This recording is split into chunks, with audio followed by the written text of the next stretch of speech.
Sairam. கபர்டே diary. பாடலால் வியக்க வைத்த முகமதிய இளைஞன். 27/12/1911. சென்ற இரவு நான் நன்றாக தூங்கவில்லை.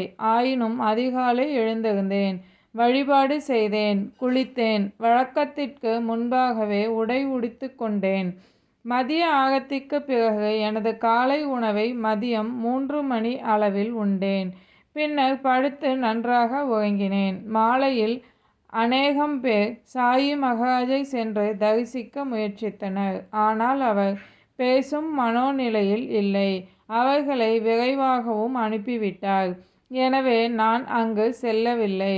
அமர்ந்து படித்து கொண்டிருந்தேன். மாலை மங்கும் நேரத்தில் தனது வழக்கமான உலாவிற்காக வந்தபோதும் மீண்டும் ஷேஜ் ஆகத்தியின் போதும் நாங்கள் அவரை கண்டோம்.